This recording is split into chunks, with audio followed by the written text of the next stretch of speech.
देवराज ने भी विचार नहीं करा होगा इस बात का। देवराज को भी नहीं मालूम होगा कि मेरी माता ने जो एक लोटा जल चढ़ाया था, देवराज को ये नहीं मालूम होगा कि मेरी माता ने एक लोटा जल जो शंकर जी को चढ़ाया था उसका पुण्य मेरे खाते में मिलेगा और मेरे जैसे पापी का भी उद्धार हो जाएगा। ये देवराज को नहीं मालूम, ये देवराज को नहीं मालूम। मेरी माताओं, मेरी बहनें, मेरे भाई, मेरी दीदियां जितनी बेटी हैं, मेरी ताई जितनी बेटी हैं, जितने भाऊ लोग बैठे हैं, उनसे एक निवेदन जरूर करूंगा। एक लोटा जल आप शंकर भगवान को चढ़ा रहे हो, आपको नहीं मालूम कि ये एक लोटा जल चढ़ाया हुआ कब काम आएगा। जिस दिन जीवन में थोड़ी भी दुख की घड़ी सामने आकर खड़ी हो गई ना, तुम्हें किसी के हाथ जोड़ने की जरूरत नहीं पड़ेगी, वो चढ़ाया गया एक लोटा जल तुम्हारे सामने आ जाएगा।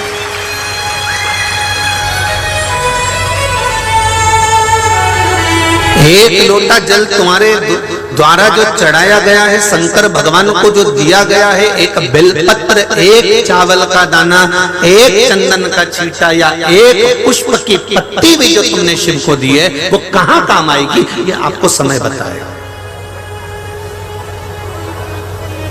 ये आपको समय निश्चित कर देता।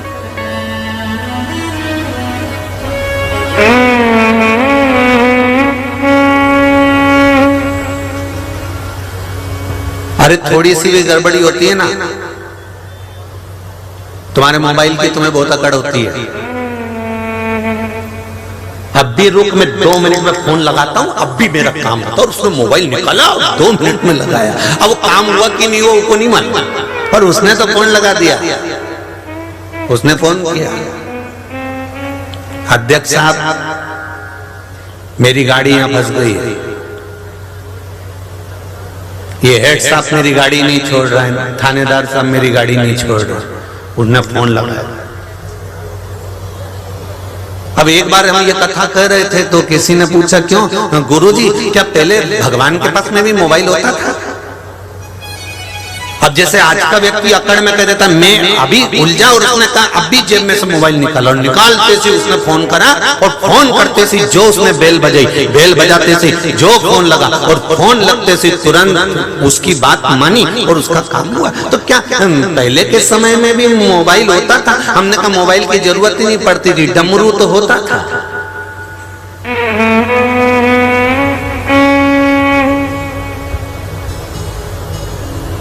मोबाइल की जरूरत ही नहीं पड़ती, मोबाइल की कोई जरूरत का क्रम ही नहीं रहा। डमरू तो होता था ना, बस वो डमरू मोबाइल का ही काम करता था। जैसे ही देख लिया कि इसको दुख आया, इसको तकलीफ आई, इसको कष्ट आया, इसको रोग आया, इसको बीमारी आई, और ये तकलीफ में आई और ये रो रही है, शंकर भगवान के मंदिर में पहुंचकर शिव की आराधना में, शंकर के चरणों में जाकर इसकी आंख में आंसू आ गए। तो उसी समय भगवान शंकर के सामने जैसे ही गई, शंकर भगवान ने जो डमरू खड़काया, तो ये डमरू नहीं है, शंकर जी का मोबाइल ही है। तुरंत बजाते से काम 1 मिनट में हो गया। समझ लो कि काम सफल हो, काम की सफलता 1 मिनट नहीं लगा। अब जरा विचार करिएगा,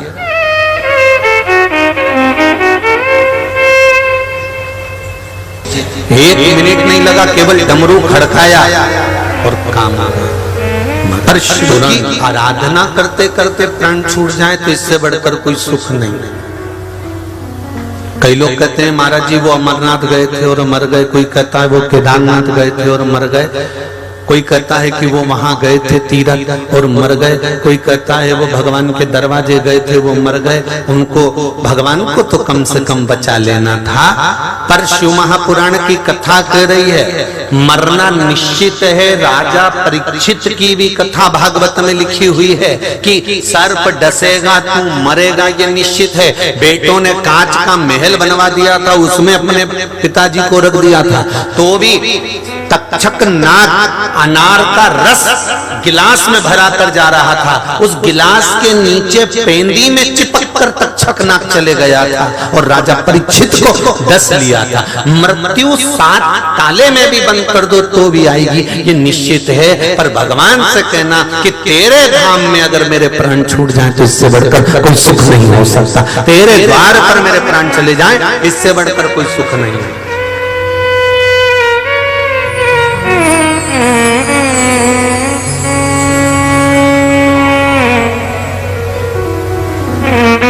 धन्य है परली बैजनाथ की माताओं, धन्य है परली बैजनाथ में निवास करने वाला एक एक भाई, बैद्यनाथ बाबा की इस पावन धरा में रहने वाला एक एक बच्चा, एक एक भाई, एक एक माता, एक एक बेटियां धन्य है। और तुमसे ज्यादा धन्य है परली बैजनाथ में जो झाड़ू लगाने वाले स्वीपर हैं, जो सेवा करने वाले हैं, वो ज्यादा धन्य है। क्यों? प्रतिदिन जब वो झाड़ू लगाते होंगे कितने सारे भक्त बाबा बैद्यनाथ के दर्शन करने आते होंगे, उनके चरण की रज उड़कर जब उनके सिर चढ़ती होगी तो उनका कल्याण तो यही हो जाता होगा। उनको धन्यवाद।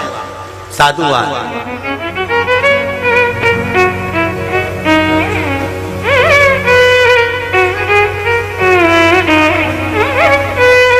कितनी धन्यता, कितनी कितनी प्रबलता।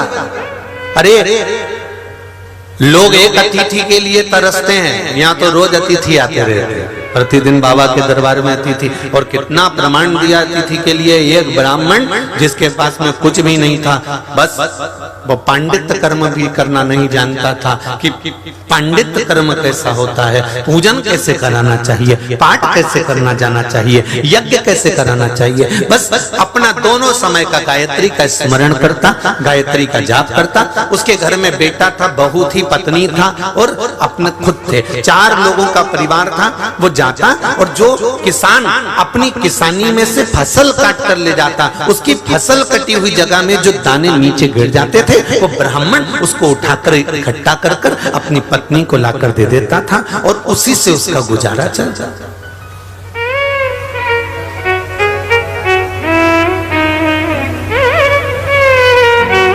ब्राह्मण रोज जाता, किसान अपनी फसल काट कर ले गया, वहां जो दाने पड़े रहते उसको झोली में भरकर इकट्ठा कर कर लाकर अपनी पत्नी को दे देता। उससे उसका भरण पोषण होता, वो इकट्ठा कर कर रख लेता था, वही खाते थे। अब एक बार नगर में अकाल पड़ गया, अकाल पड़ गया तो सब समाप्त हो गया, अनाज भी नहीं बचा।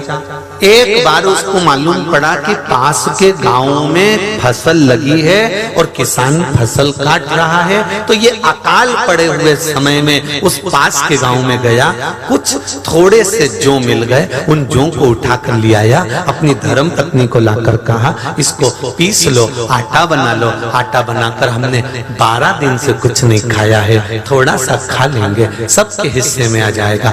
आटा जब बनाया, मात्र एक मुश्तिक, एक मुट्ठी आटा तैयार हुआ।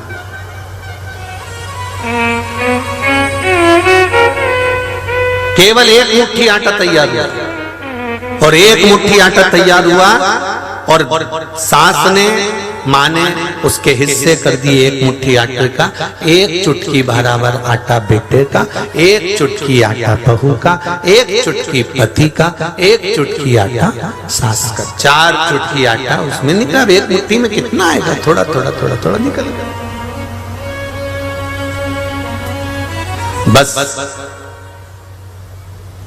आटा फांकने ही वाले थे, पानी पीने ही वाले थे, इतनी देर में एक अतिथि आ गया। एक अतिथि दरवाजे पर आवाज लगाया, बहुत भूख लगी है, कुछ खाने को मिल सकता है? ये महाभारत का चरित्र है, ये महाभारत का संवाद है। बहुत भूख लगी है, मुझे कुछ खाने को मिलेगा? आओ साहब, विराजा। आसन लगाया, अतिथि को बिठाया और अतिथि को बिठाकर तुरंत अंदर से वो भाई अंदर गया। ब्राह्मण चुटकी भर आटा अपने हिस्से का लाकर दिया, लो साहब खाओ। इतना सा पत्नी को खबर गई, पत्नी ने अपनी चुटकी भर आटा लाकर दे दिया, ले सब पाओ। बेटे ने अपना आटा लाकर दे दिया, बहू भी अपना आटा लाकर दे रही थी तो ससुर ने मना कर दिया, बहू तो दूसरे गांव से ब्याह कर कर आई है, एक तो हमारी परिस्थिति ठीक नहीं है, हम जितने भूखे रहे हैं 12 दिन से, बहू मैंने देखा है तू 16 दिन से भूखी है, हर बार अपना हिस्सा या तो सास को दे देती है या ससुर को दे देती है या पति को दे देती है, बहू आज तेरी चुटकी का आटा तू खा ले, तू इस अतिथि को मत दे।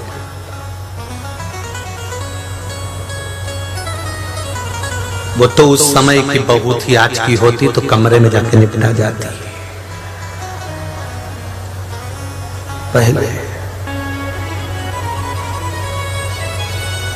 सास ने खाया नहीं खाया, ससुर ने खाया नहीं खाया, मेहमानों ने कुछ खाया नहीं खाया, इसने अपने पति से कहा मुझे नाश्ता करना है, लाके दे रहे हो।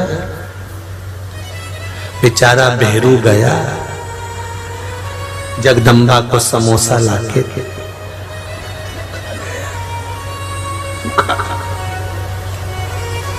भेरू ने जगदम्बा को समोसा इसलिए दिया कि तू खा पर मेरे प्राण मत खा, तू समोसा खाएगी तो ठीक है पर प्राण खाएगी तो वो ठीक नहीं।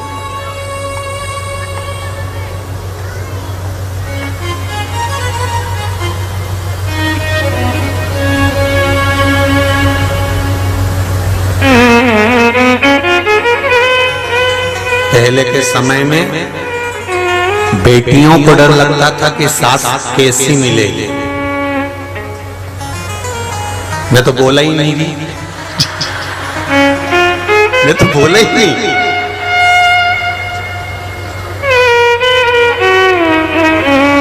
तुम सबकी नजर उतारना पड़ेगी एक बार मेरे को, निश्चित है। सब सुन सुन के चतुर हो गए हो तुम लोगों। पहले बेटियों को लगता था सास कैसी मिलेगी, पर आज के जमाने में सास को सोचना पड़ता है चंद्र घंटा कैसी आएगी, कैसी। चंद्र घंटा इसलिए कहा कि पूरे घर का घंटा बजा के रख देगी, कैसी आएगी इसका कोई भरोसा नहीं हो।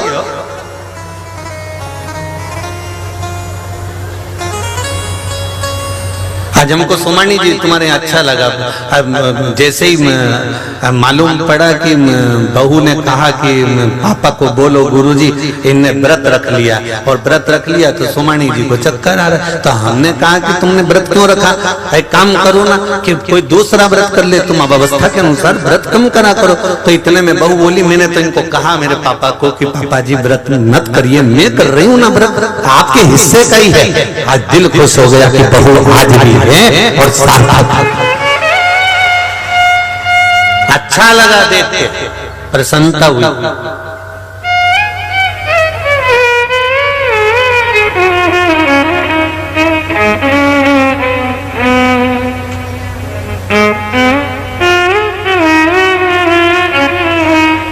कोई पूछ रहा था गुरुजी राधा और रुक्मणी अलग अलग थी क्या भगवान कृष्ण के समय पर, आपका क्या विचार है? अरे बोलो तो जम के, भागवत तो बहुत सुनी है, एक बार बोलो तो। राधा रुक्मणी अलग अलग थी? नहीं, पद्म पुराण में लिखा है, देवी भागवत में लिखा है, एक ही देवी ने अपने अंश प्रकट करे थे, एक राधा के रूप में एक रुक्मणी के रूप में।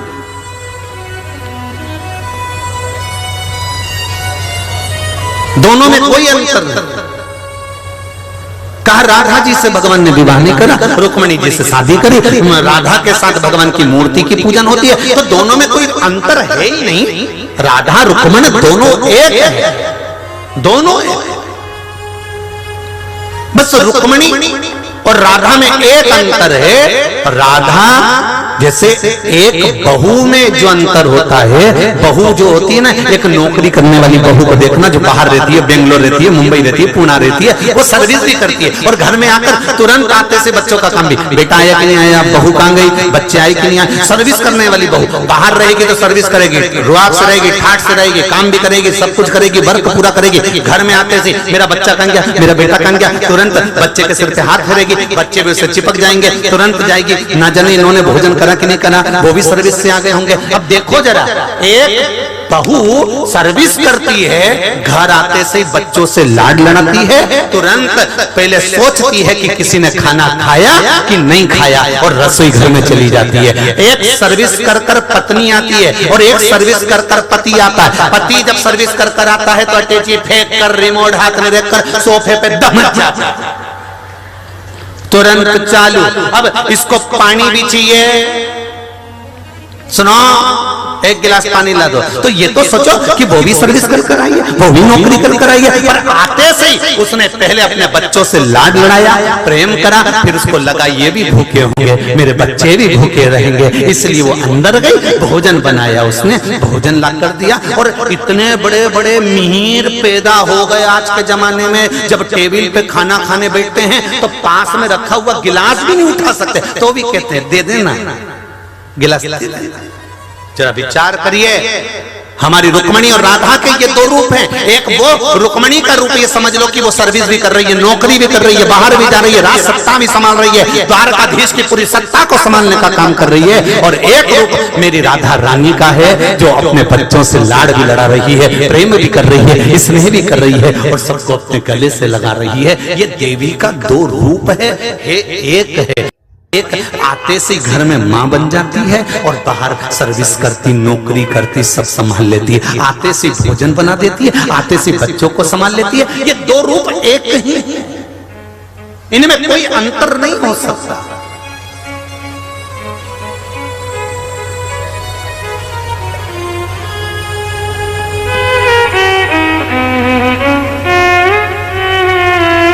घर की प्रत्येक बहू, घर की प्रत्येक बेटियां, इनमें कोई अलग विभाजन नहीं है। बाहर जब काम पड़ता है तो दौड़कर कार्य भी कर लेती हैं और जब घर में जरूरत पड़ती है तो पूरा काम करने के लिए तत्पर हो जाती है। बस उनको एक बात चाहिए कि जिस समय वो सत्तू बना रही हो तो सास आकर टोके नहीं कि तूने ऐसा बना दिया। फिर उस समय पर सास को चाहिए या तो सिखाए या फिर उसमें ऐब ना निकाले, जैसा बना है भगवान को समर्पित कर प्रसाद के रूप में पाले तो घर चलता है, तो परिवार चलता है। अब तुम्हारे घर में तो एक एक दो दो बहुएं होंगी। पार्वती जी की कितनी बहुएं थी जरा अंदाजा तो लगाओ। गणेश जी की रिद्धि सिद्धि, कार्तिकेय जी की फिर दो, जरा अंदाजा लगाओ तो सरी घर में इतनी बहुएं और कितना बड़ा परिवार था। गणेश जी के छोरा छोरी देखो, अमोद, इनको शुभ और लाभ को देखो, फिर बेटी संतोषी को देखो, फिर अमोद और प्रमोद को देखो, फिर उनकी बेटी अशोक सुंदरी की 100 लड़की और 2 लड़के। जरा हिसाब तो लगाओ कि कितना नाती पंती परिवार कितना बड़ा था भगवान शंकर का, तो भी उनके घर में कभी क्लेश नहीं होता था। क्यों? क्योंकि जब गणेश जी का विवाह करा था तो शंकर भगवान ने पार्वती जी से कह दिया था गणेश जी का विवाह हो रहा है, पार्वती क्या चाहती हो? पार्वती जी कहती है मैं कुछ नहीं चाहती, रसोई घर की चाबी बहू के हाथ में सौंपना है और मुझे माला पकड़कर आपका गुणगान करना है। क्यों? इसके सिवाय कुछ नहीं। तो भगवान शिव ने कहा मान लो अगर बहू ने तुम्हें ताजी रोटी नहीं दी तो शंकर भगवान से पार्वती जी बोली जो भाग्य में लिखा होगा उसको कोई नहीं टाल सकता है, जैसा मिलेगा वैसा पाएंगे। जो किस्मत में 50 फोटो देखे होंगे, 50 जगह बायोडाटा गया होगा, 50 छोरे देखे होंगे, 50 छोरी देखी होगी, एक से बढ़कर एक लड़कियां, एक से बढ़कर एक लड़के देखे होंगे, पर तुम्हारी किस्मत में यही लिखी थी और तुम्हारी किस्मत में यही लिखा था। तो सोचो जब इतने देखे छाटे बीने तब ऐसा मिला तो ये भाग्य में लिखा तो ही तो मिला, नहीं तो दूसरे से नहीं हो जाता। जो ललाट पर लिखा हुआ है उसको कोई नहीं टाल सकता। कई बेटियां कहती हैं मेरा मन नहीं लगता इस परिवार में, मैं तो रहना ही नहीं चाहती इसके घर में, मेरे को तो रहना ही नहीं। और तुरंत गई और अदालत में उसने केस लगाया और लगा लोगों के, और उसने तो कहा मुझे तो तलाक चाहिए। तो मेरा बेटियों से निवेदन है तुम तलाक ले लो, मना नहीं है, पर यह मत सोचना कि तुम्हें इससे जोरदार मिल जाएगा। तुम्हारे भाग्य में अगर जोरदार लिखा होता तो पहली बार में मिल जाता, फिर तो 10 शादी भी कर ले तो ऐसा ही मिलने वाला है। इसलिए मेरा जीजियों से निवेदन है 50 बार झगड़ा हो जाए, घर में कितनी लड़ाई हो जाए, कहीं नहीं जाना, अपन को इन्हीं की छाती पे मूंग डलना। घर के लोग कितनी लड़ाई में तुमसे कह दें कि अब हमें संबंध नहीं रखना, तो भी कह दो मैं तो नहीं जाऊं चाहे कुछ भी हो जाए। और लड़के मायके 1% मत जाना जीजियों, हाथ जोड़ के निवेदन है, बिल्कुल मत जाओ। वहीं रहे हो, जितनी ज्यादा लड़ाई हो उतनी अच्छी चाय बना के पियो, उतनी जोरदार। जब जब गुस्सा आए तो अदरक को ओखली में डाल के कूट दो, पर मुंह से आवाज नहीं निकालना, पर तो अदरक कूट लो, इलायची कूट लो, मल दो और उसको मल के चाय में डाल के और पी जाओ कि अब तो मेरे को बस अब क्या बोलूं, घर के लोगों से कुछ बोल तो सकते नहीं, तो अदरक के अपनी दम निकाल कर तुम अदरक पर अपना को नहीं बोलना।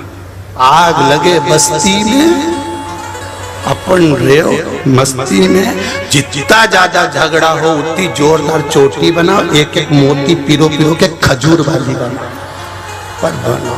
जितना ज्यादा झगड़ा हो उतने खुश हो।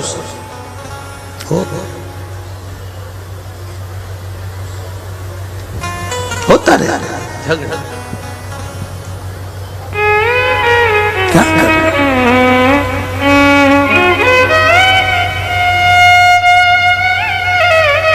घर का कोई व्यक्ति अगर आपसे बात नहीं करे तो एक आंख में काजल लगा लो, एक में लगाओ मत। जान करके उसके सामने जाओ, जो बात नहीं कर रहा तो बोली देगा पगली है, एक आंख में काजल लगाया, एक आंख में लगाया,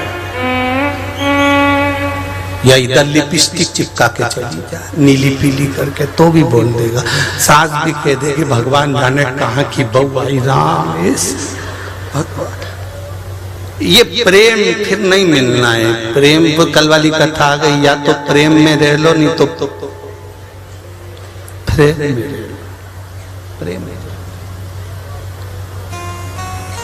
फोटो की फ्रेम में तो एक ना एक दिन जाना ही है, तो इसलिए अच्छा है कि बोलो तो जम के प्रेम में रह ले। जितना रहोगे खुश उतना जीवन का आनंद होगा। शिव कथा आनंद की कथा है, आनंद का विषय है। अब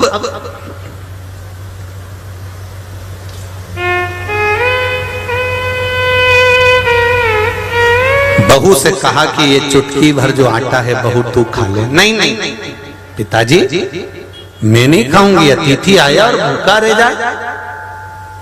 आया हुआ अतिथि अगर भूखा है तो ऐसा भोजन किसी काम का नहीं है। ससुर ने तो कुछ बोला ना बोला, सास ने कहा बहुआ बेटी 16 दिन से तू भूखी है, तूने कुछ नहीं खाया। मामा मायके में क्या चलता था, मायके में क्या होता था उससे मुझे मतलब नहीं, पर मेरे ससुराल में क्या होता है, अतिथि देवो भव।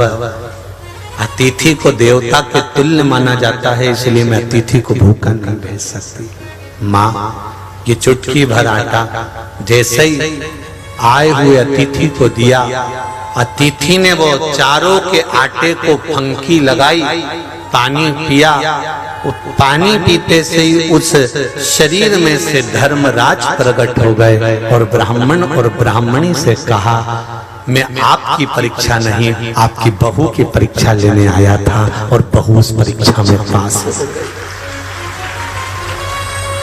जिंदगी के कई पहलू में परीक्षा होती है, और मेरा बेटियों से निवेदन है शादी के 2, 4, 5 साल परीक्षा बहुत चलती है, मन नहीं लगता, सब परिवार बुरा लगने लगता है, लोग सिखाने भड़काने वाले लग जाते हैं, परिवार टूटने लगता है। इस परीक्षा की घड़ी में थोड़ा धैर्य बांधकर एक बेलपत्री शंकर जी पर चढ़ाकर, जिसकी डंडी का मुख अशोक सुंदरी की जगह पर हो, उसे चढ़ाकर एक लोटा पानी उत्तर की ओर मुख कर कर चढ़ाना प्रारंभ कर देना। धीरे धीरे परिवार में सेटल होना प्रारंभ हो जाएगा, अशांति समाप्त। ये शांति का अनुभव करा देता है।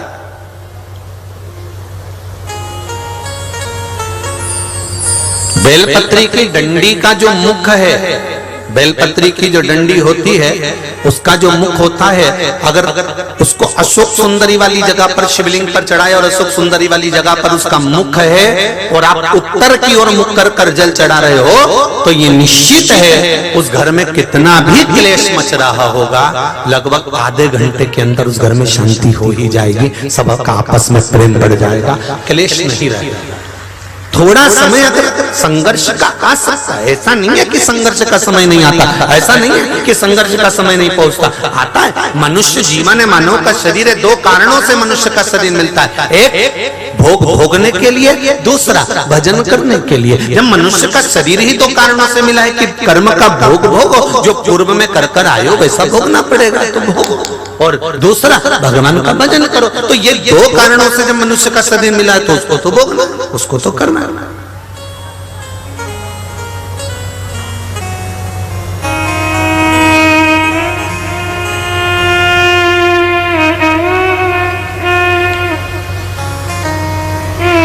मिलेगा जरूर भोगना, पर उसके लिए एक निवेदन है कि हम शिव की आराधना कर कर, हम भगवान शंकर की स्तुति कर कर, हम भगवान शंकर की अर्चना कर कर उसका फल प्राप्त कर सकते। जैसे 3 जल की महत्वता कही गई है अभिषेक में। पहला तीर्थ का जल। कौन सा जल है? तीर्थ का जल। जो भी तीर्थ का जल हमारे पास में होता है, जब हम कोई विशेष कार्य के लिए जा रहे होते हैं और हमारा कार्य सफल नहीं हो रहा, तो फिर तीर्थ के जल को शंकर भगवान के किसी भी मंदिर में जाकर उत्तर की ओर मुख कर कर उस जल को समर्पित कर दीजिए, आपका वो कार्य बाबा सफल जरूर करेगा। तीर्थ के जल से बल प्राप्त होता है।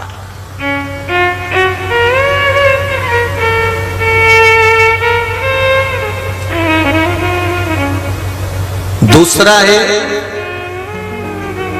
घर में अगर अरहर की पत्ती हो, अरहर की जो दाल होती है, तुअर की जो दाल होती है, उसकी जो पत्ती होती है, वृक्ष का पौधा जो होता है उसकी जो पत्ती होती है, जब रोग में ग्रसित हो गया व्यक्ति और डॉक्टर ने कह दिया इसको कैंसर है या इसकी किडनी या इसका लीवर खराब हो गया है, डैमेज हो गया है, इसका डायलिसिस चालू होगा, अब वो डायलिसिस की तैयारी करे, उससे पहले आप अरहर की पत्ती का जल शिव को समर्पित करना प्रारंभ कर दीजिए। डायलिसिस की जरूरत नहीं पड़ेगी, भगवान चाहेगा तो बचा लेगा, किडनी और लीवर काम करना प्रारंभ करेंगे। ये अभिषेक शिव महापुराण के तत्व सुख। तीसरा,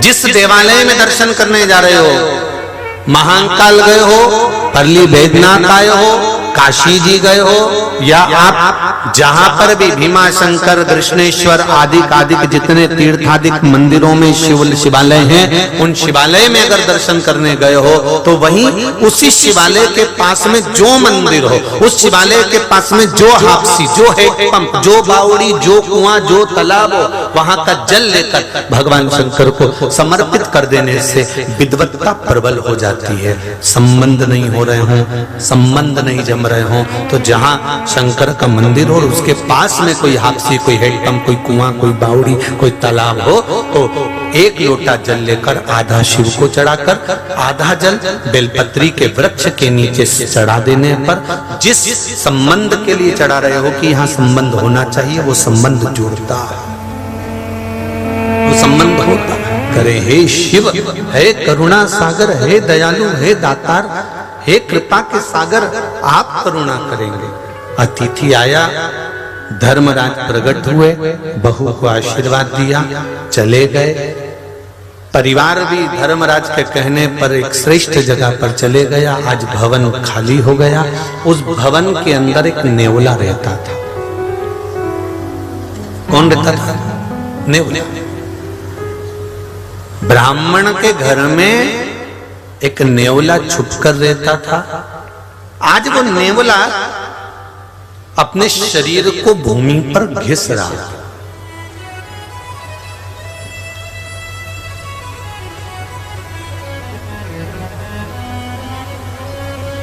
अपने शरीर को भूमि पर घिस रहा। घिसते घिसते जहां पर अतिथि ने जो आटा खाया था, जो आटा फेंका था, वह थोड़ा सा आटा नीचे गिर गया था। वो आटा जब नीचे गिरा, उस पे नेवले ने अपना शरीर जब रगड़ा तो नेवले का आधा शरीर सोने का हो गया और उसकी वाणी मनुष्य की वाणी हो गई।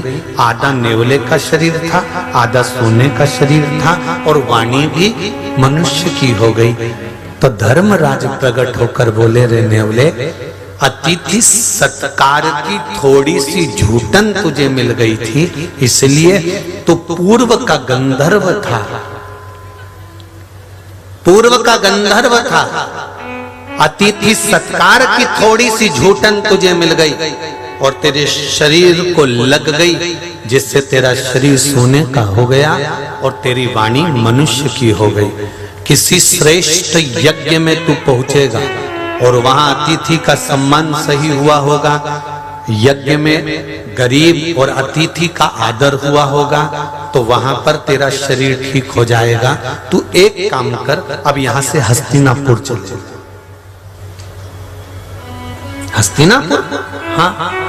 नेवले ने पूछा, हस्तिनापुर में क्या करूंगा? वहां पांडव यज्ञ कर रहे हैं।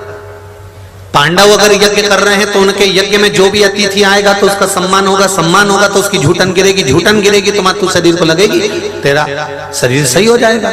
नेवले ने कहा ठीक है। अब नेवला हस्तिनापुर पहुंच गया, जहां पर पांडव बहुत विशाल यज्ञ कर रहे थे। उस यज्ञ में पांडव अतिथियों का सम्मान भी कर रहे थे, पर अतिथियों के सम्मान से जो झूठन नीचे गिरी, नेवले ने अपने शरीर पर उसको लपेटा, पर नेवले का शरीर सही नहीं हुआ। नेवले का शरीर सही नहीं हुआ। जब नेवले का शरीर ठीक नहीं हुआ, तब नेवला वापिस धर्मराज की आराधना करा। धर्मराज प्रकट हुए। क्या बात है? नेवले ने कहा कि मेरे को एक ब्राह्मण के घर की थोड़ी सी झूठन से मेरा कल्याण हो गया और इतने बड़ा यज्ञ इन पांडवों ने करा, इतना फैलाया, इतने बड़े बड़े संत साधु ब्राह्मण जन को बुलाया, इतना सब कुछ करा, तो मेरा शरीर सही नहीं हो पाया। कारण क्या है? धर्मराज ने कहा, यज्ञ तो बड़ा करवाया, पर आए हुए अतिथि का सम्मान श्रेष्ठता से नहीं हो पाया, इसलिए तुम्हारा शरीर शुद्ध नहीं हो पाया। अब तुम किसी और यज्ञ में जाओ। एक बात अपने जीवन में उतार कर रखिएगा, अतिथि देव भव। आया है, उसका आदर कर रहे हो, सम्मान कर रहे हो, सत्कार कर रहे हो। यहां तक शास्त्र कहता है, आया हुआ मेहमान जिस कप में चाय पी रहा हो, जिस गिलास में चाय पी रहा हो, उस गिलास का भी मांजना किसी बर्तन वाली को मत देना। अतिथि के मुख का झूठा पात्र घर का अगर कोई मांझ देता है तो ना जाने कितने पाप उसके समाप्त हो जाते हैं। अतिथि देवो भव का ये भाव वाली सहज नहीं है महाराज। समर्पण, जल, पूजन, उसका फल मिलता जरूर है, मिलेगा। देवराज ब्राह्मण का शरीर छूट गया था। माता ने जो जल चढ़ाया था, उस माता के चढ़ाए हुए जल का भाग जो मिला तो शंकर भगवान नंदी पर बिठाकर कैलाश धाम लेकर गए। बिंदुक के जाने के बाद में चंचुला देवी ने शिव महापुराण की कथा सुनी और प्रथम प्रथम लिंग का निर्माण, प्रथम शिवलिंग का निर्माण यहाँ ब्रह्मा और विष्णु ने एक पर्वत का घर्षण कर कर प्रकट किया और उसका पूजन भी ब्रह्मा और विष्णु ने करा। सबसे पहला शिवलिंग महाशिवरात्रि के दिन प्रकट हुआ। शिवरात्रि के दिन भगवान शंकर के विवाह की मूलता नहीं है।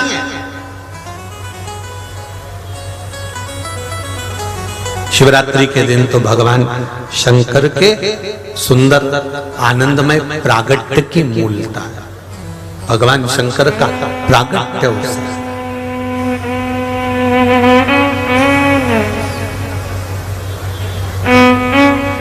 भगवान शिव जी का विवाह तो वैशाख महीने की शुक्ल पक्ष की पंचमी दिन गुरुवार को हुआ था।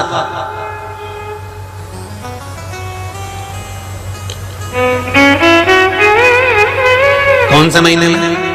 बोलो जम के जरा। वैशाख का महीना शुक्ल पक्ष की पंचमी तिथि दिन गुरुवार के दिन भगवान शंकर का मंगल विवाह हुआ था। शिवरात्रि के दिन तो मेरे बाबा का शिवलिंग इस पृथ्वी पर प्रकट हुआ था। मेरे बाबा के जन्म दिवस का दिन है शिवरात्रि का दिन। मेरा बाबा प्रगटा था।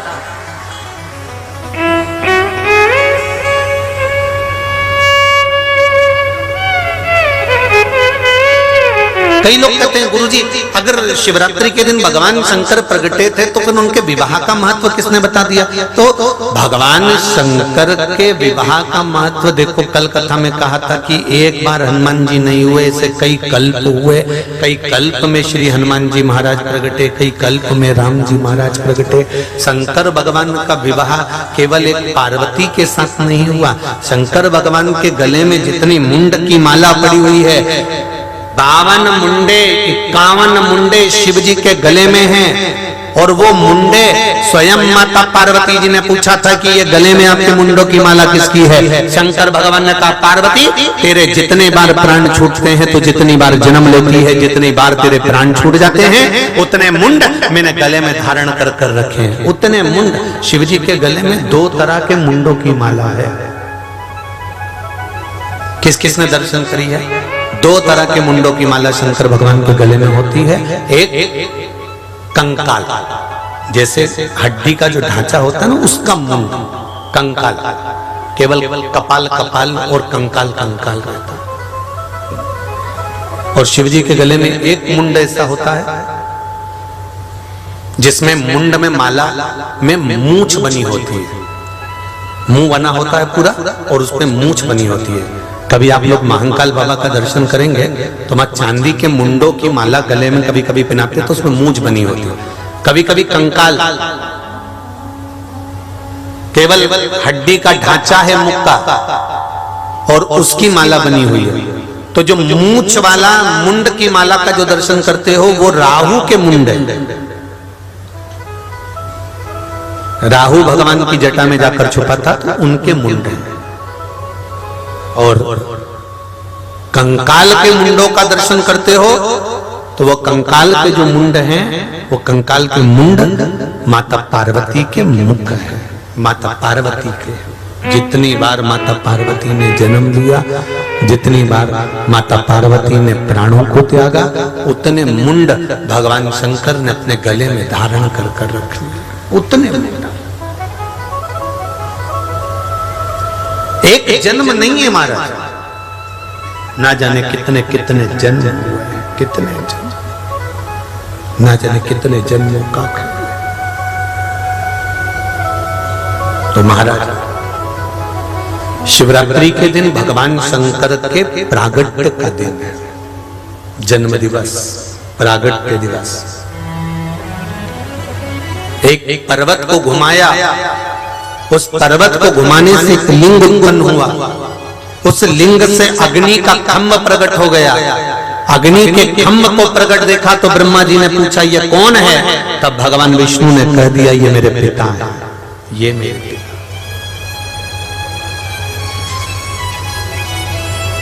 ब्रह्मा जी ये तुम्हारे दादाजी, ब्रह्मा ये तुम्हारे दादा है। और मेरे पिता ब्रह्मा जी के मन में विश्वास नहीं हुआ।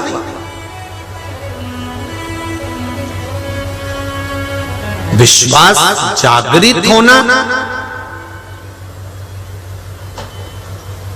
विश्वास की जागरूकता प्रकट करना कठिन है, बहुत कठिन। अरे महाराज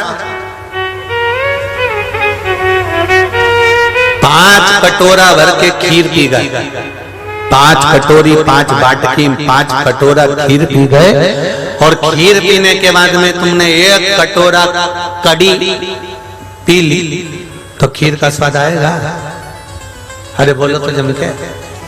और याद रखना, खीर का स्वाद भी नहीं आएगा, और जो तुमने कड़ी पी है ना खीर के बाद में, तो जो डकार भी आएगी ना तो वो खीर की नहीं आएगी, काई की आएगी? अरे बोलो तो जम के। कड़ी जो पीना तुमने, जो कड़ी बना कर पी गए, डकार भी उसी की है। खीर का स्वाद मुख में नहीं आने वाला।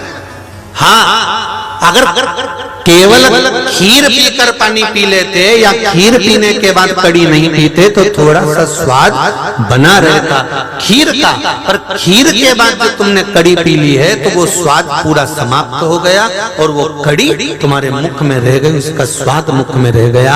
शिव महापुराण की कथा भी यही कहती है कि आप 3 घंटा 2 घंटा 7 दिन कथा को श्रवण करते हो, खीर पी लेते हो, खूब खीर पी, भर भर कर पी, 3 घंटे तक लगातार शिव महापुराण की कथा को तुमने पिया है, भर भर कर खीर पी है, पर खीर पीने के बाद में जब तुम निकल कर वापस बाहर जाते हो और निंदा में डूब जाते हो तो समझ लो 1 कटोरी कड़ी पी गए। अब तुम्हारा जो खीर पिया हुआ था वो किसी काम का नहीं, अब जो डकार भी आएगी ना, बोलो जरा जम के, कड़ी की आएगी, निंदा की आएगी। तो क्या करना है फिर? यहां से जाने के बाद कड़ी पीना है? अरे बोलो तो जम के, अच्छे से बोलो जरा, पीछे वाले दोनों हाथ उठाकर, पीना है? नीना? हाँ बिल्कुल सही बात है। तो यहाँ जाते समय क्या करना है? तो बिल्कुल कह देना, कहीं का निंदा भी करे ना कि ऐसा हो गया वैसा हो गया, यूं हुआ वो हुआ, तो अपने को नहीं बोलना बिल्कुल। कोई कहे कि हमको तो बेलपत्री नहीं मिली, ने सब बड़ा बड़ा लोगों को बेलपत्री दे दी, अपने नहीं सुनना, कहना दादा मैंने अभी खीर पी है और तू मुझे कड़ी मत पिला, और 1 कोनी मारो और वहां से आगे चल दो, अपने को कड़ी नहीं पीना। बस इतना ध्यान रखना कि हम खीर पी के आ रहे हैं और तुम कड़ी पिलाने में लगे, और कड़ी अगर पी खीर के ऊपर तो ये निश्चित है कि डकार भी आएगी तो खीर की नहीं आएगी, काय की आएगी? बोलो जम के बोलो जरा। अच्छा तुम मत बोलो, वो 4थे 5वें नंबर का पंडाल वाला बोलो रे, वो उधर वाला, काय की आएगी? कड़ी। हाँ दिख गए, सब दिख गए हो, आनंद कड़ी की।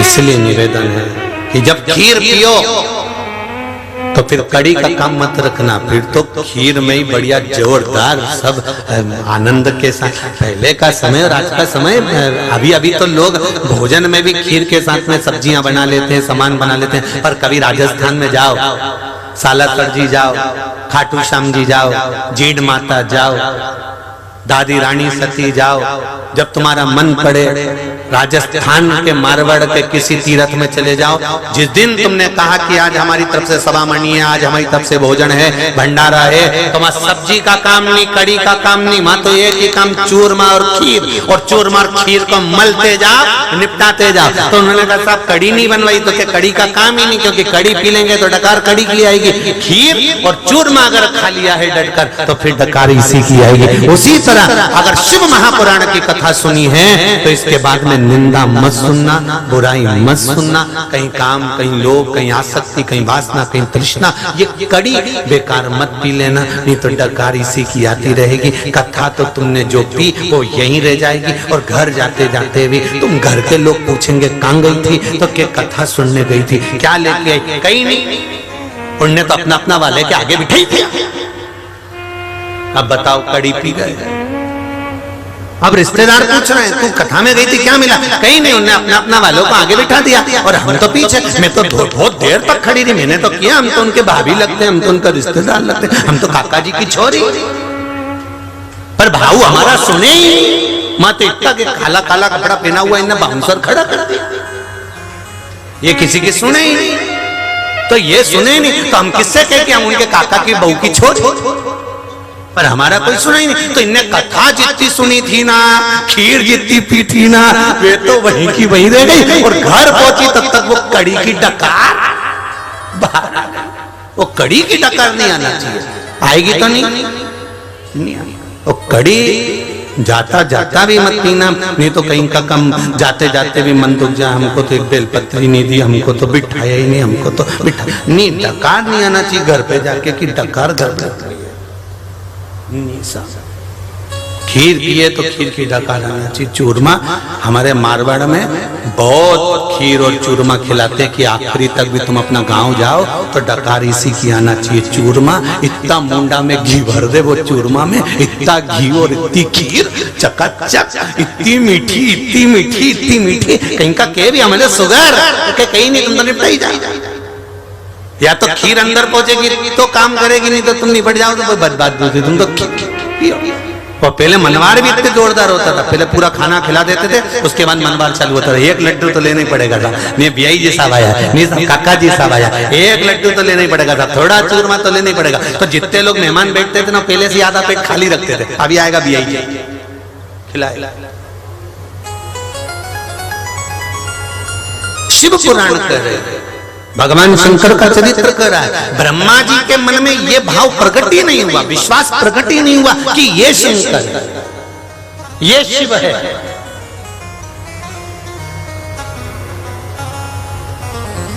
पूरी जिंदगी निकल जाती है मनुष्य की, वो पहचान नहीं पाता कि यही भगवान है, यही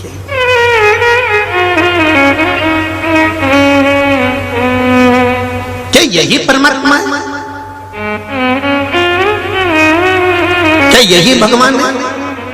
पूरा जीवन निकल जाता है। एक बार संत तुकाराम जी को नींद नहीं आ रही थी, संत तुकाराम जी बड़ी बैठे घर के बाहर जाकर बैठ गए, उनको नींद नहीं आ रही। चार चोर चोरी करने चले तो तुकाराम जी ने देखा कि ये कोई जा रहा, तो तुकाराम जी को लगा अपने को नींद नहीं आ रही, फालतू बैठे हैं। अब जब फालतू बैठे हैं तो कोई काम ही कर दे। अब रात को इनको क्या मालूम था कि ये चोर है, इनको तो लगा कि बेचारा कोई काम से जा रहे होंगे। और आधी रात को वो ही जाता है निकल कर गाड़ी भगाकर, जिसको कोई काम होता है। आधी रात को गाड़ी कौन निकालेगा 2-2:30 बजे रात को, पर जिसको जरूरी काम होगा वही जाएगा। तो संत तुकाराम जी ने विचार करा कि इनको नींद नहीं आ रही, तो तुकाराम जी ने सोचा कि इनका काम में भी कर देता हूँ। चारों चोर आगे जा रहे थे, इनको नहीं मालूम कि ये चोर है। तुकाराम जी उनके पीछे पीछे चले।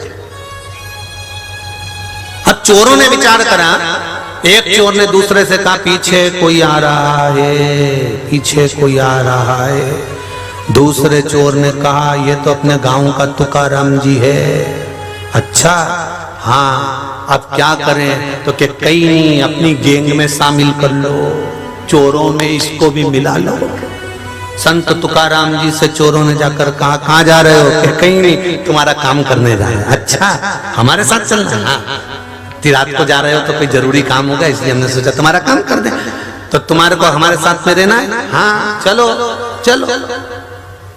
तुकाराम जी भी चले गए। अब चोरों ने विचार करा ये तो पहली बार आया नया नया चोर, इसको तो चोरी करना आएगा ही नहीं, तो इसको बाहर खड़ा कर देते हैं और अपन सब अंदर चले जाते हैं। तुकाराम जी से कहा एक काम करो तुकाराम जी, तुम बाहर खड़े रहो, हम अंदर जाते हैं, जैसे ही आएंगे तुमको तुम्हारा हिस्सा देंगे। अब तुकाराम जी को मालूम, तुकाराम जी तो ये सोचे कि काम का हिस्सा बताएंगे, इनको क्या मालूम था कि चोरी का हिस्सा लाएंगे।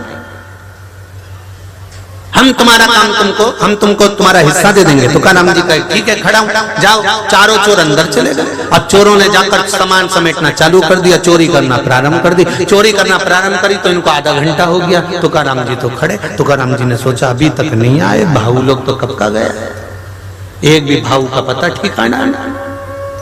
अब किससे पूछे तुकाराम जी? तुकाराम जी ने मन में सोचा रे बाबा बेचारा कब का गया है।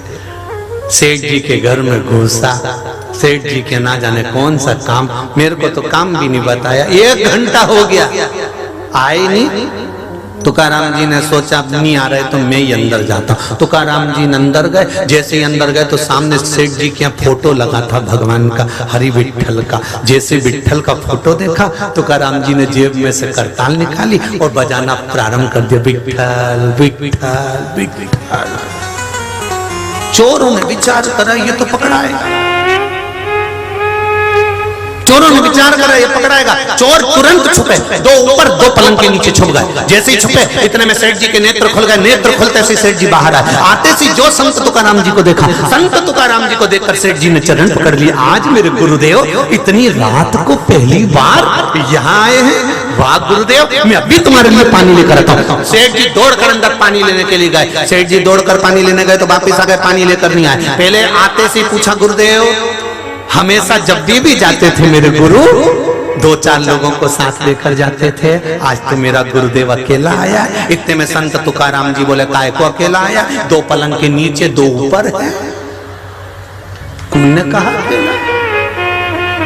चोरों ने मन में सोचा ये तो जूते पड़वाएंगे। चोर बाहर निकल के खड़े हो गए तुकाराम जी के पास। सेठ जी अंदर गए, पानी भरकर 5 गिलास लाए, 5 को पानी पिलाया। सेठ जी अंदर गए, 5 श्रीफल लेकर आए, 5 को दिया। सेठ जी अंदर गए, 5 मुद्रा लेकर 5 को दी। गले में माला पहनाकर संत तुकाराम जी से कहा, गुरुदेव बड़ी कृपा करी जो आप आज रात को पधारे, ऐसी कृपा करते रहना। संत तुकाराम जी बोले, मैंने कृपा नहीं करी, ये चारों ने कृपा करी। सेठ जी ने चारों के चरण पकड़ लिए, चोरों के, और चोरों के चरण पकड़कर बोले, रे भैया गजब कर दिया, मेरा संत तुकाराम आज तक नहीं आया था किसी के घर, पर तुम्हारे साथ आज यहाँ पहुंच गया। ऐसी कृपा और करना, अगली बार जल्दी लेकर आना, ऐसी करुणा करना। चारों चोर माला पहन के नरियल लेके बाहर निकले। निकलते से ही उन्होंने तुरंत संत तुकाराम जी के चरण पकड़कर कहा, गुरुदेव जितनी बार चोरी करके पकड़ाते थे तो जूता खा के आते थे, आज पहली बार लड्डू खाकर आए हैं। संत तुकाराम ने कहा, संतों के पीछे चलोगे तो लड्डू ही मिलेगा, और कहीं आड़ा टेढ़ा के पीछे चले गए तो जूता ही मिलेगा। संतों के साथ रहिए, सत्संग में रहिए, भजन में रहिए, कीर्तन में रहिए, मंत्र जाप में, स्मरण में रहिए। जितना आप परमात्मा की भक्ति में डूबोगे उतना आपको सुख प्राप्त होगा ही होगा, ये निश्चित है, निश्चित।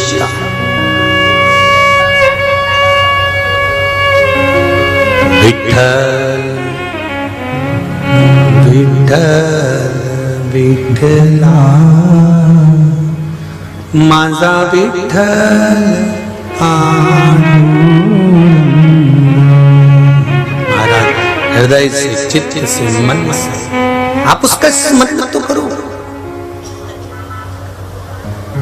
नहीं माने ब्रह्मदेव की ये शिवलिंग में, वो नहीं मानते कि ये शंकर का स्वरूप है। उन्होंने तो कह दिया ये इसमें भगवान तुम्हारे पिता नहीं मानते। ढूंढने गए, भगवान विष्णु को भेज दिया। ब्रह्मा जी ने चरण ढूंढने के लिए पाताल में, भगवान ब्रह्मा चले गए आकाश में, भगवान शंकर का सिर ढूंढने के लिए,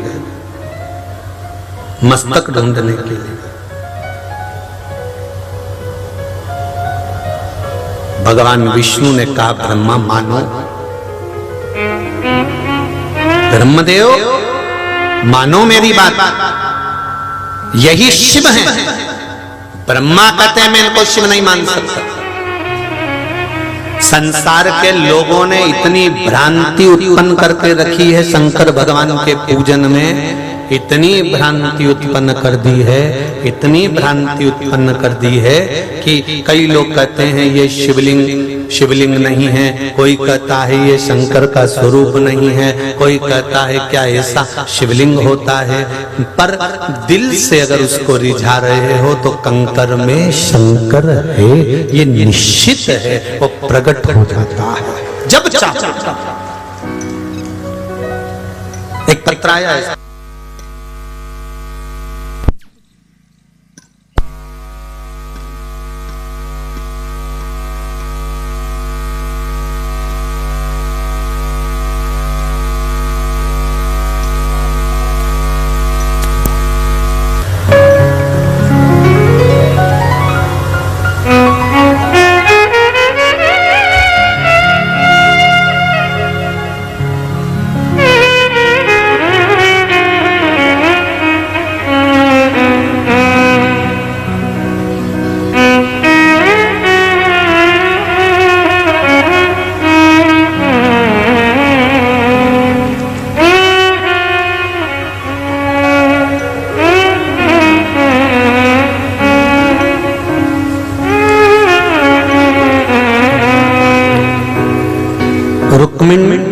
सुनील फड़ लातूर से कहीं बैठे हो तो हाथ हिलाइएगा। आप ही हैं? दोनों हाथ हिला दो। हर हर महादेव। रुक्मिणी सुनील जी फड़ लातूर से मैं कथा लॉकडाउन से सुन रही हूं गुरुदेव।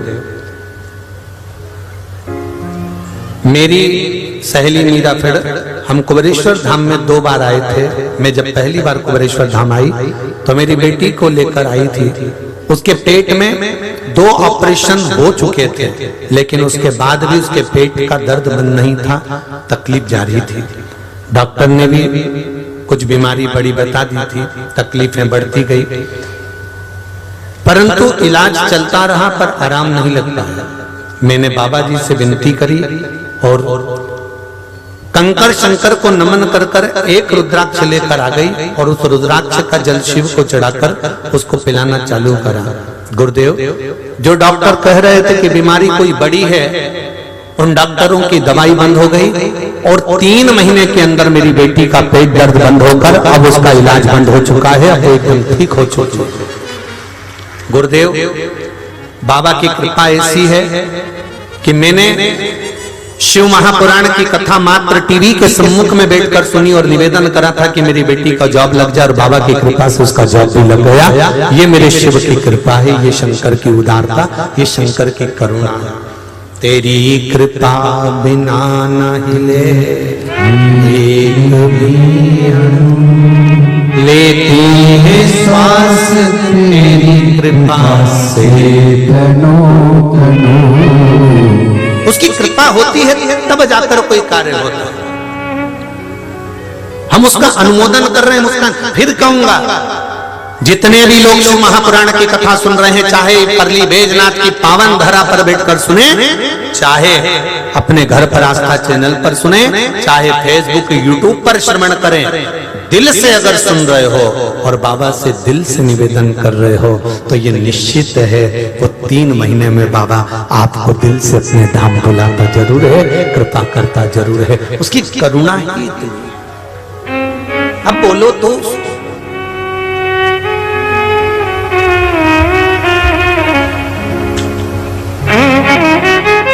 मैंने तेरे ही भरोसे हो बाबा, तेरे ही भरोसे हवा विच उड़ती जावांगी, बाबा डोर तो छड़ी ना कंठी जावांगी।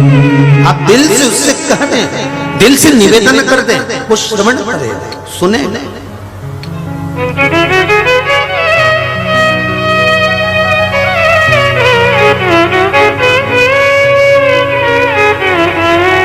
महाराज, ब्रह्मा जी ने जब कहा तो भगवान विष्णु को श्रेष्ठता नहीं लगी कि तुम भगवान में भी भेद कर रहे हो।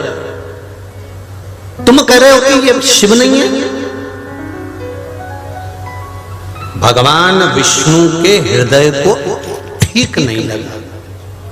देखो, बहुत सुंदर संवाद है।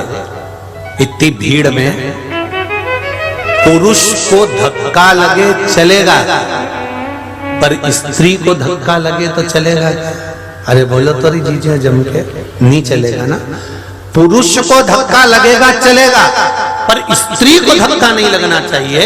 उसी तरह आपके शब्द से, आपकी वाणी से, आपके विचारों से, आपके बोलने से शरीर को धक्का लगे चलेगा, पर आत्मा को धक्का नहीं लगना चाहिए, मन नहीं दुखना चाहिए, किसी के हृदय को चोट ना पहुंचे, किसी के हृदय चित्त को कोई चोट ना पहुंचे। ये शरीर पुरुष है और मन स्त्री। ये आत्मा, ये मन, ये चित्त, ये वृत्ति, ये स्त्री। शरीर को चोट पहुंचेगी ना चल जाएगा, शरीर को कोई कुछ कहे चल जाएगा, पर मन को चोट नहीं पहुंचना चाहिए। आपकी वाणी से, आपके शब्द से, आपके कहने से, आपके विचारों से, आपकी सोच से, आपके बोलने से ऐसा शब्द ना निकल जाए कि किसी के हृदय को चोट पहुंच जाए, किसी के हृदय को बात लग जाए। शरीर को लगेगी ना चल जाएगी, यहां से सुना, यहां से निकाल दिया, पर अंदर नहीं पहुंचा। अंदर पहुंची तो वो दिक्कत भगवान विष्णु के अंदर पहुंच गई ब्रह्मा जी की बात। ब्रह्मा जी ने कह दिया कि ये शिव नहीं है। तब आकाशवाणी हुई, शंकर भगवान ने कहा, ब्रह्मदेव मैं भगवान विष्णु को प्रकट करने वाला, मैं ब्रह्मा को प्रकट करने वाला, मैं सृष्टि का निर्माण करने वाला, सृष्टि का वर्णन करने वाला और सृष्टि का संहार करने वाला कोई दूसरा नहीं, केवल एक देव अधिदेव महादेव है। शंकर जी के शब्द सुने तो भी ब्रह्मा को भाव प्रकट नहीं हुआ। तब ब्रह्मदेव को जब भाव प्रकट नहीं हुआ तब ब्रह्मा जी ने कहा परीक्षा लेते हैं। ब्रह्मा जी शीश ढूंढने के लिए शिवलिंग का गए और भगवान विष्णु चरण ढूंढने के लिए गए। भगवान ब्रह्मदेव चढ़ते गए चढ़ते गए चढ़ते गए चढ़ते गए। शिवलिंग इतना बड़ा था, शंकर भगवान का स्वरूप इतना बड़ा था कि उसको पहचान नहीं पाए। शिव महापुराण इतनी विस्तार से है, इतनी विशाल है, इतनी विशाल है कि उसको जान नहीं सकते। रामचरितमानस इतनी विशाल है कि जान नहीं सकते। श्रीमद् भागवत इतनी विशाल है कि जान नहीं सकते। जितने वेद, जितने पुराण, जितने शास्त्र, जितने भी हैं, इसको पहचानना बड़ा कठिन है। इनका विस्तार बहुत बड़ा है।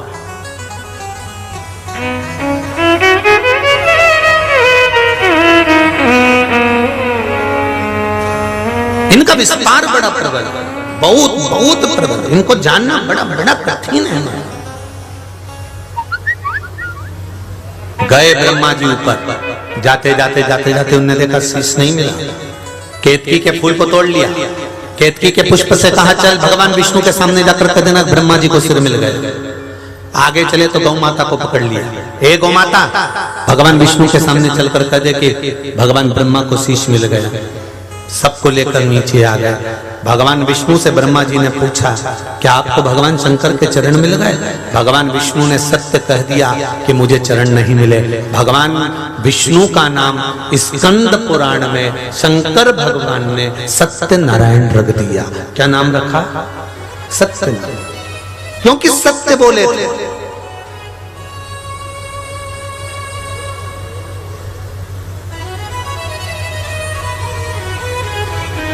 सत्यनारायण भगवान की कथा कहां से निकली है? स्कंद पुराण से। 16 सोमवार की व्रत कथा, संकट सोमवार की कथा कहां से निकली है? स्कंद पुराण से। पशुपति व्रत कथा, पशुपति का व्रत कहां से निकला? शिव महापुराण से।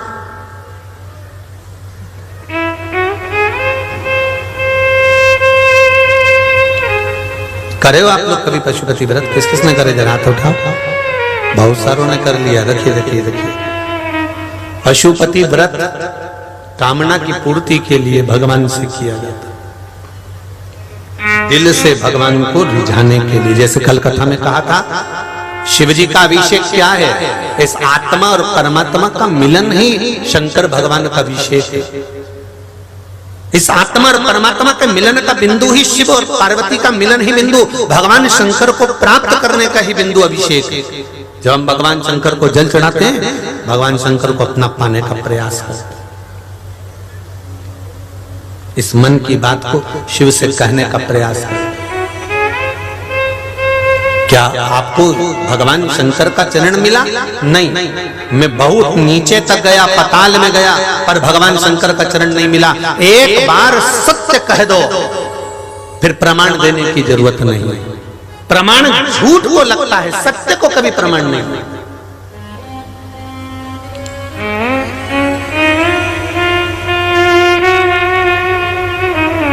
पर सत्य कहना भी कठिन है। एक पंडित जी तो बेचारे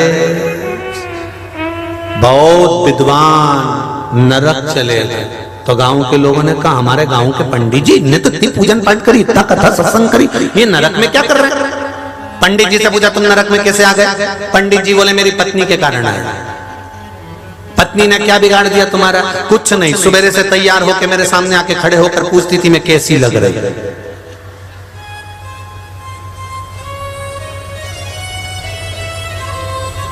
तो इसमें नरक जाने की क्या जरूरत पड़ गई? कुछ नहीं, मेरे को हमेशा कहना पड़ता था बहुत जोरदार लग रही, बहुत अच्छी लग रही।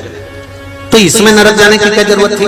पंडित जी बोले वो अच्छी नीवी लगती थी तो मेरे को कहना पड़ता, झूठ तो बोलना पड़ता था, इसलिए मैं विद्वान पंडित भी नरक में पड़ा हूं झूठ बोलकर। पत्नियों से निवेदन है, तुम्हारे पति को नरक मत पटकना, तुम पूछना ही मत कि मैं कैसी लग रही, तुम पूछना ही मत। वो भी बेचारा सत्य तो बोल नहीं सकता, और कहीं कहीं का सच बोलने वाला पति हो और वो बोल दे, तुमने आके पूछा नई साड़ी पहनकर मैं कैसी लग रही, इतने में पति बोल दे बिल्कुल ऐसी लग रही जैसे हरी घास में भैंस चल रही। अब इतना बोल दे तो वो विवाद, तो बोले भी क्या बोल सकते।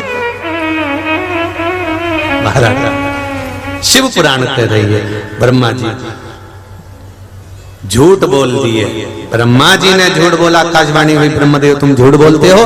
केतकी के फूल से पूछा तो शंकर भगवान ने कह दिया केतकी के पुष्प, मैं तुझे श्राप देता हूं कि तूने मेरे सामने झूठ बोला है, इसलिए सब देवताओं पर चढ़ेगा पर शंकर पर कभी नहीं चढ़ेगा।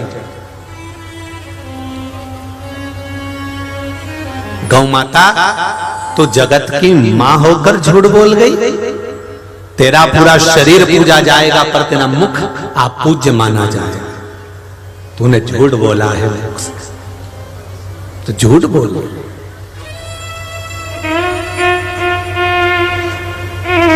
सनातन धर्म के अंतर्गत सारे देवताओं की परिक्रमा आगे से होती है पर गौ माता की परिक्रमा पीछे से होती है।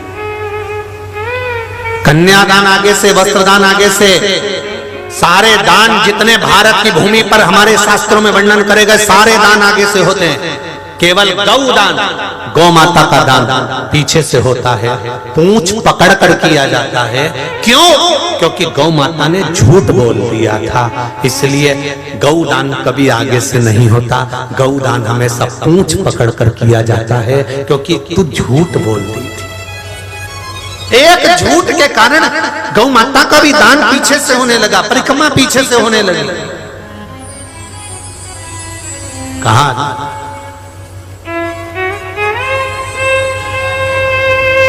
शिव जी का नाम ही है सत्यम, जम के बोलो जरा, सत्यम शिवम सुंदरम। जिसने सत्य को पकड़ कर रखा है उसको शिव मिल गया, जिसको शिव मिल गया उसका जीवन सुंदर हो गया। हम पहले भी कथा में कहे, आज फिर कहते हैं, जिसने शंकर को पकड़ लिया, एक लोटा जल चढ़ाना प्रारंभ कर दिया, किसी भी शिव मंदिर में जाना प्रारंभ कर दिया, ये निश्चित है कि आपका जीवन अब सुंदर बनते चले जाएगा, रोग से मुक्त होते चले जाओगे। धान्य वैभव प्रतिष्ठा यश कीर्ति सब बाबा अकेला ऐसा नहीं है मेरा शंकर की कुछ रोक लेगा, शिव सब कुछ दे दे।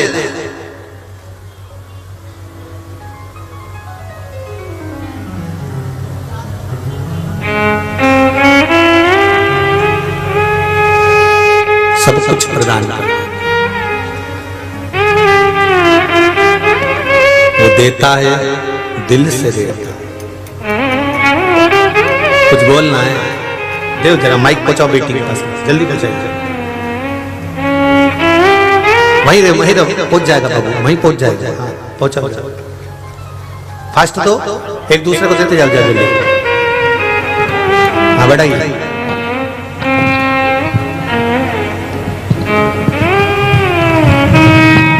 भगवान शिव ओघड़ी है, दयालु है, दातार है, उसका भजन, उसका कीर्तन, उसका स्मरण मूल है। श्री शिवाय नमस्ते। श्री शिवाय नमस्ते गुरुदेव। सादर प्रणाम। मैं औरंगाबाद से हूँ गुरुदेव, रानी बम जी। बोलिए। हम मार्च महीने में राजस्थान गए थे और उस टाइम पे मेरा बेटा गोवा गया था, उसका बहुत बड़ा एक्सीडेंट हो गया था गुरुदेव। 4 बार गाड़ी पूरी पलटी हो गई, 4 व्हीलर कार थी, पर उसे एक खरोच भी नहीं आई। मैं रोज जल शिव जी पे 1 लोटा जल चढ़ाती हूँ गुरुदेव, मुझे लगता है सब उसी का है। जय श्री शिवाय नमस्ते। इतना गुरुदेव टीवी पे भी आया था कि बहुत बड़ा एक्सीडेंट हुआ पर उसे एक खरोच भी नहीं थी, 4 बार गाड़ी पलटी हो गई। यही शिव कृपा है। आपका 1 लोटा जल, अभी भी हमने कथा में कहा, बैठो बाबू बैठो, 1 लोटा जल यदि आप चढ़ा रहे हो वो कहाँ काम आएगा आपको मालूम नहीं पड़ पाएगा। वो जल किस जगह पर काम आएगा आपको कुछ भी ध्यान नहीं होगा, सारी समस्या का हल एक लोटा जल शिव को चढ़ाए। अपने को खुद लगाना है, दूसरा जब लगाएगा जब आप बीमार पड़ जाएंगे।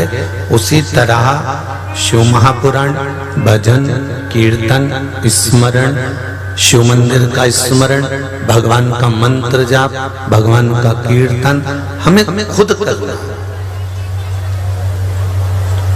दूसरा तो जब करेगा, समझ गए? वैसे तो परली वैजनाथ के हो, जल्दी समझ जाते हो। बाबा भोलेनाथ खुद यहाँ बैठा हुआ है, तो फिर समझने में देरी नहीं लगती यहाँ पर है? दूसरा तब लगाएगा जब आपका शरीर ही।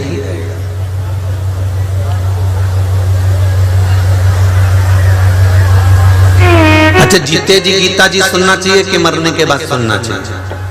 अरे बोलो तो जम के। जीते जी। गरुड़ पुराण, अरे बोलो तो। मरने के बाद तो मरीज जाओगे तो क्या खाक सुनोगे?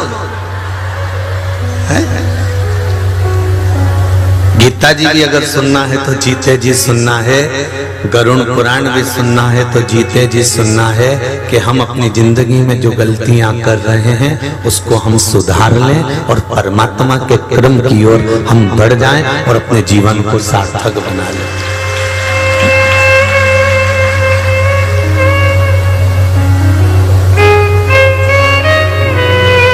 थोड़ा सा पुण्य कर कर, थोड़ा सा सत्कर्म कर कर, थोड़ा सा भजन कर कर, थोड़ा सा स्मरण कर कर हम उस परमात्मा से अपनी डोर बांध लें।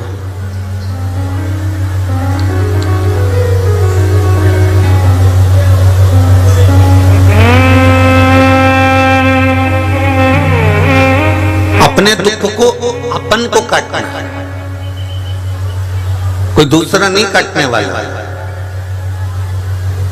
दुकान पर बैठकर झूठ पति ने बोला, कपट पति ने करा, बेईमानी पति ने करी, छल पति ने करा, कमा कर लाकर तुमको दिया, पर बेईमानी उसने दुकान पर बैठकर ही करी, नौकरी पर करी, छल करा, बेईमानी करी, कपट करा, सब कुछ करा। संसार में ऐसा कोई मनुष्य नहीं जन्मा जो कपट ना करा हो, जो छल ना करा हो, जो बेईमानी ना करा हो, जो प्रपंच ना करा हो। उसको अपने परिवार को पालना है, सब कुछ करना पड़ेगा।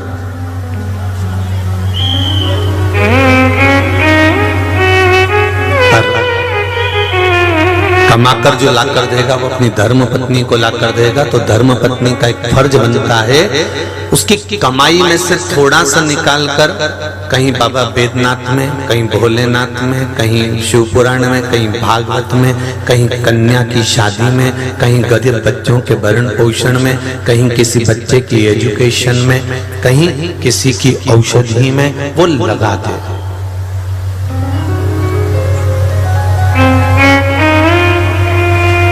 वो लगाए।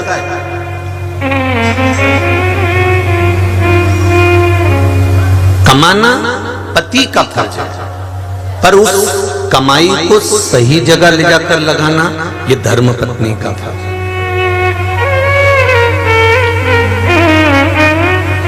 सही जगह पर ले जाकर रखना ये धर्म पत्नी का फर्ज है। आपके घर में रंगोली कौन डालता है? पति डालता है कि धर्मपत्नी डालती है? धर्मपत्नी, बेटियां, घर की बहुएं, घर की माताएं रंगोली को डाल देती हैं।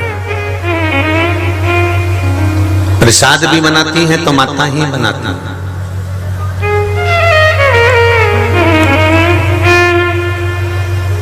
सातुड़ी तीज का सत्तू भी तैयार करेंगी तो माता ही तैयार करेंगी। कारण क्या है? क्या भोजन पति नहीं बना सकता है? क्या रंगोली पति नहीं डाल सकता है? क्या सामग्री पति नहीं बना सकता है? वो बना ले, वो बनाकर तैयार कर ले, बना ले। पर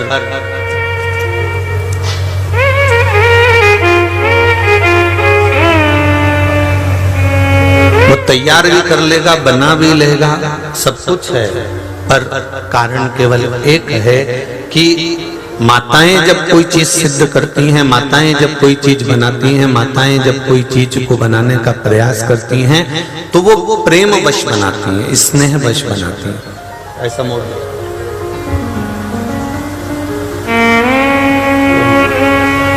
प्रेम वश, स्नेह वश बनाती हैं।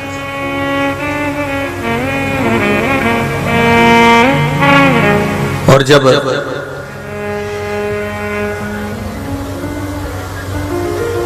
प्रेमवश स्नेहवश बनाती हैं तो उसका स्वाद, उसका आनंद बढ़ जाता है।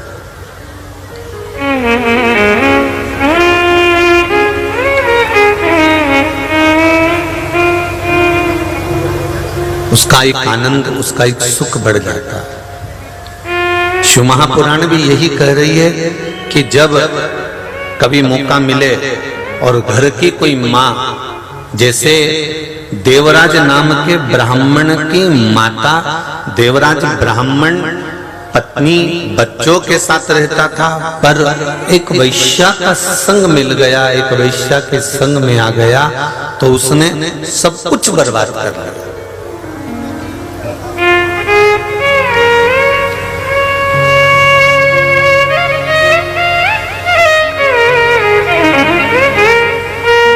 एक वैश्या का संग पाकर उसने कुछ भी नहीं रखा अपने पास में, वो सब कुछ बर्बाद कर लिया। जहां तक कि वो एक सत्कर्म करता था, भजन की ओर तत्पर रहता था, पर वो धीरे धीरे धीरे धीरे वैश्या के जब संग में आता गया तो सब बर्बाद कर बैठा, सब कुछ बर्बाद उसने कर लिया। पर उस बर्बादी के बाद भी उसके जब प्राण छूटे तो उसका जो पुण्य था वो अलग बात है, पर उसकी माता का पुण्य उसके सामने आ गया। माँ का एक नियम था, रोज शिव मंदिर में जाना, शंकर भगवान की आराधना करना, भगवान शिव की भक्ति में डूबना, शिव जी को एक बेलपत्र शंकर मंदिर की ही उठाकर धोकर वापिस शंकर भगवान को चढ़ा देना, एक अक्षत का दाना, एक चावल का दाना या एक पुष्प भगवान शिव को समर्पित कर देना।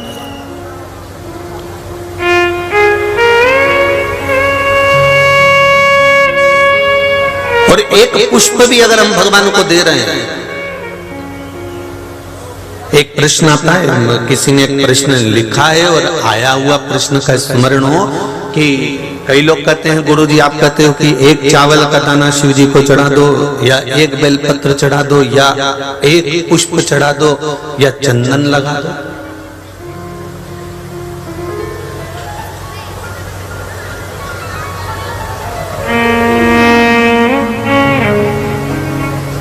कल कोई कह रहा था गुरुजी क्या आप कहते हो कि प्रत्येक संसार की जो भी चीज बनी है वो शंकर से बनी है, कंकर भी शंकर।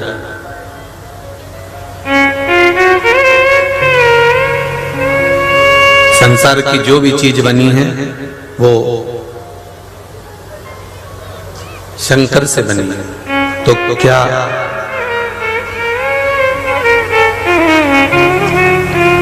ये जो कल 15 अगस्त मनाया गया तो इसका तिरंगा भी क्या शंकर जी के द्वारा बना है?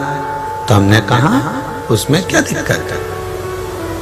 तो कि तिरंगा और शंकर जी से हमने कहा देखो चंदन लगाया केसरिया, बोलते जाओ सही है कि गलत है, चावल चढ़ाया बोलते जाओ सफेद, और बेलपत्री चढ़ाई, तिरंगा हो गया कि नहीं हो गया?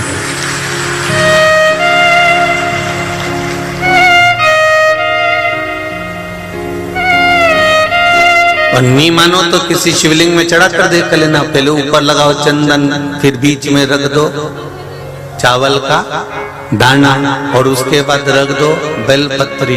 3 कलर पूरे हो गए कि नहीं हो गए? केसरिया, सफेद और बेलपत्री से हरा। तो उनने पूछने वाले ने पूछा कि क्या तिरंगा भी शिव जी के द्वारा बना हुआ है? तो हमने कहा कैसे नहीं बना, तुम अंदाजा लगा कर बैठो। केसरिया चंदन और सफेद चावल का दाना और बेलपत्री हरी, ये 3 कलर मिलाकर मेरे भोलेनाथ जी ने तिरंगा आपको सुपुर्द कर दिया, इस राष्ट्र के ध्वज को आपको दे दिया। केवल उसको समझने वाला चाहिए, केवल उसको जानने वाला चाहिए। संपूर्ण ब्रह्मांड में एक एक कंकर शंकर है, ये निश्चित है। माता के गर्भ में जब हम पहुंचे तो एक पिंड का रूप थे, हम भी शंकर की आकृति में थे। पिंड से हम प्रकट हुए, फिर हमारा जन्म हुआ, माता के गर्भ से बाहर निकले, निकलने के बाद बड़े हुए, बड़े होकर जब अंतिम संस्कार हुआ, फिर हमारा पिंड बन गया, राख का ढेर बन गया। अंतिम भी शिव है और प्रारंभ भी शिव है।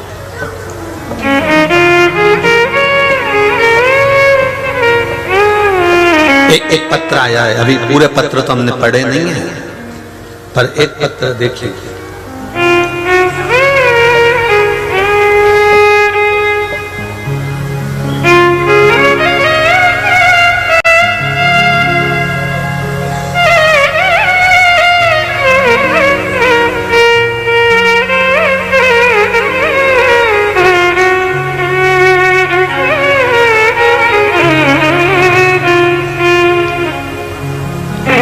गुरुदेव में मंगल वहां के जालना जिला आष्टी से आई है। कहीं बेटी हैं, मंगल वहां के जालना जिला आष्टी से आई हूं।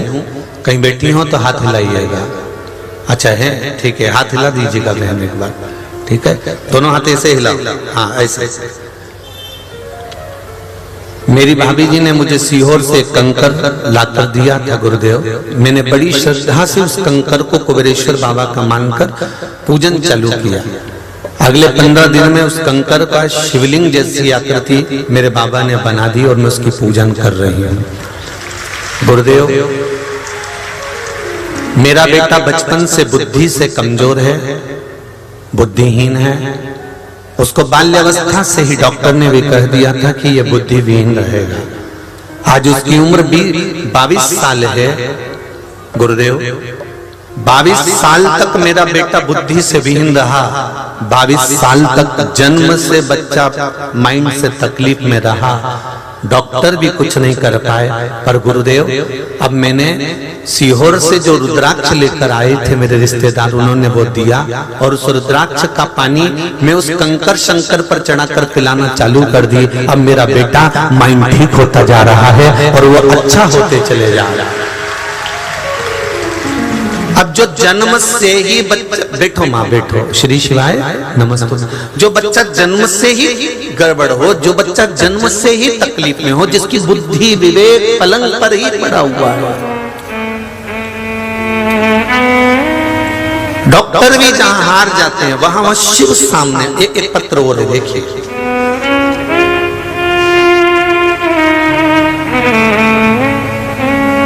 श्री अनीता खांडवे,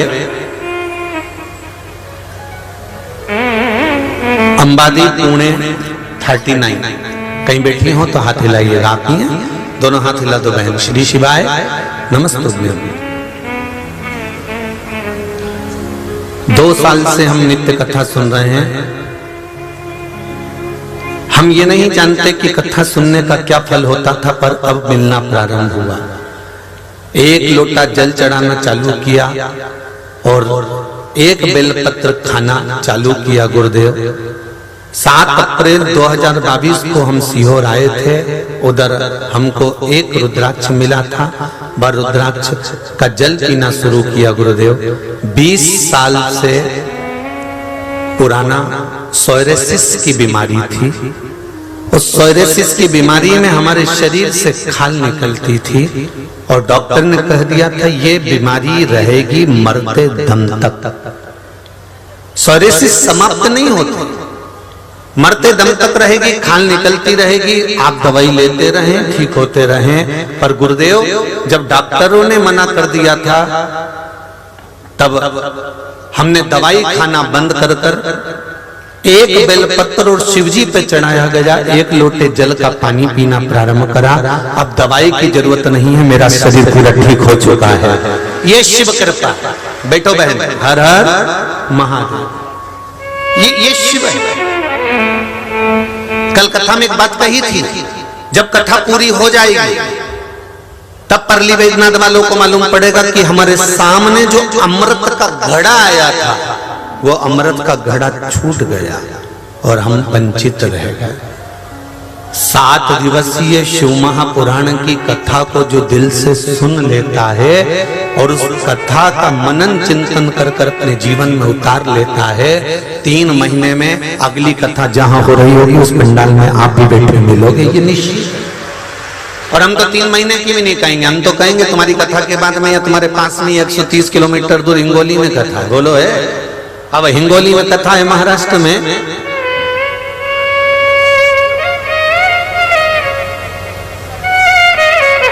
ये 21 को समापन होगी, वो 23 को चालू हो जाएगी, 29 तारीख तक चलेगी हरतालिका तीज शिव महापुराण की कथा। यहाँ अभिषेक शिव महापुराण चल रही है। आप तो बाबा से इतनी विनती करके जाना, बाबा सीहोर वाला महाराज सीहोर नहीं पहुंचे, उससे पहले हम जब हिंगोली जाएं तो हमारी मन की कामना पूर्ण हो जाए और वहां जाकर हम भी हमारा पत्र पहुंचाए। ये विनती करो बाबा, ये निवेदन करो शिव जी से, ये भगवान शंकर से कहो।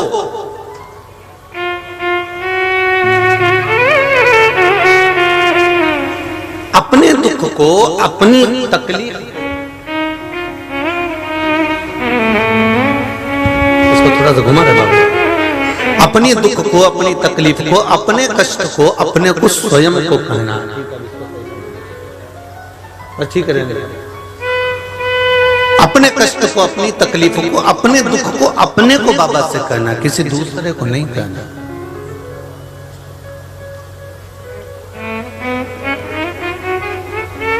हम बाबा से अपने दिल की बात करें।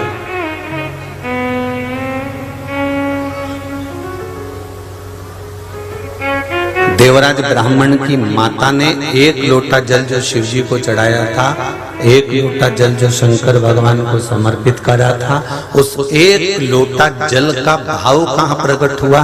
जो देवराज वैश्यावृत्ति में डूबा हुआ था, गलत काम में डूबा हुआ था, जो देवराज गलत कर्म करते करते मर गया था, उस देवराज को लेने के लिए कोई दूसरा नहीं, भगवान शंकर खुद नंदी लेकर पहुंचे थे। भले वो पापी हो गया, भले उसने पाप कर्म कर दिया था, भले वो बेकार कर्म कर दिया था, शिव महापुराण का महत्तम कहता है कि देवराज नाम का ब्राह्मण जब प्राणों को त्यागा तो बेलपत्री के वृक्ष के नीचे उसके प्राण छूटे।